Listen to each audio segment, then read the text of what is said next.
जय छत्तीसगढ़ महतारी तोर महिमा हवे भारी। तोर आंचल के छाया में बस है गाँव दुआरी। इंद्रावती के उज्जर पानी बस्तर हा पाँव पखारी। जय छत्तीसगढ़ महतारी तोर महिमा हावे भारी। जय छत्तीसगढ़ महतारी तोर महिमा हावे भारी।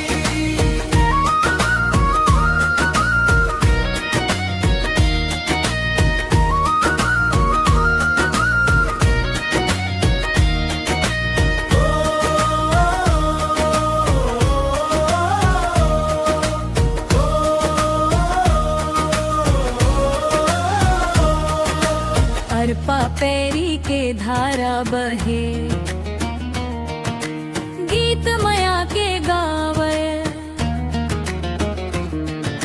महानदी के निर्मल पानी, जीवन जोत जगावे। धान के बाली सोन जैसन खेत खार मुस्काए। माटी के महक सुगंध बगराए, मन हर गदगद हो जाए। तोर बोल के मिठास में अपनपन के फुलवारी। जय छत्तीसगढ़ महतारी तोर महिमा हावे भारी। जय छत्तीसगढ़ महतारी तोर महिमा हावे भारी। जय हो जय छत्तीसगढ़ महतारी। गाँव गाँव में गूंजे तोर जयकारा भारी। जय हो जय छत्तीसगढ़ महतारी। धरती धन के भंडार महिमा तोर भारी।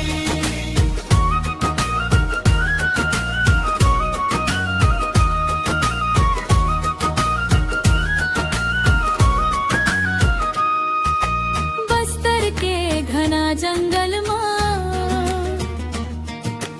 कोयल गीत सुनावे। चित्रकूट के झरना झरझर सुर के धुन बिखरावे कांके।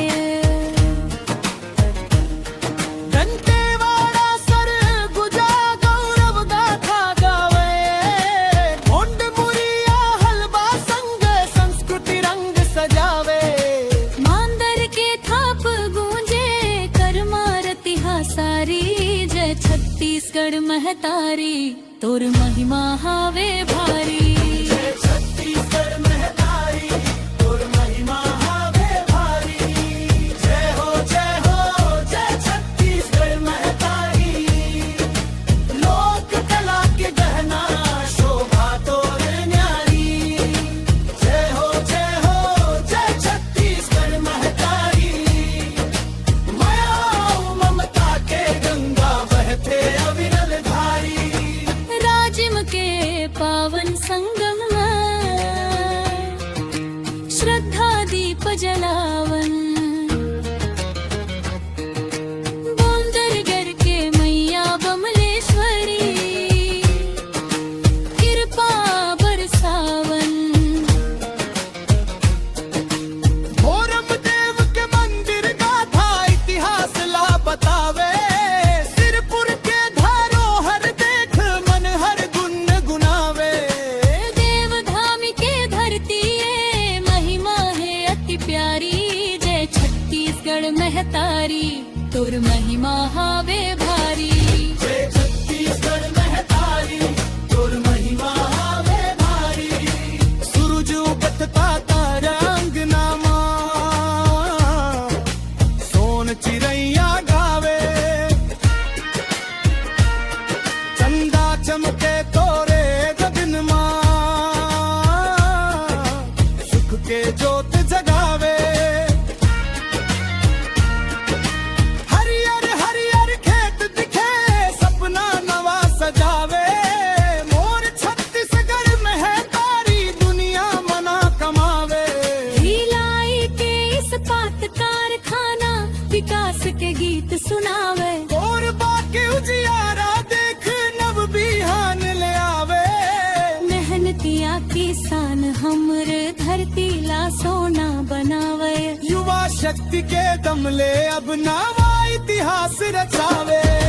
तोर बेटा बेटी सबको बढ़त है दुनिया सारी, जय छत्तीसगढ़ महतारी तोर महिमा हावे भारी।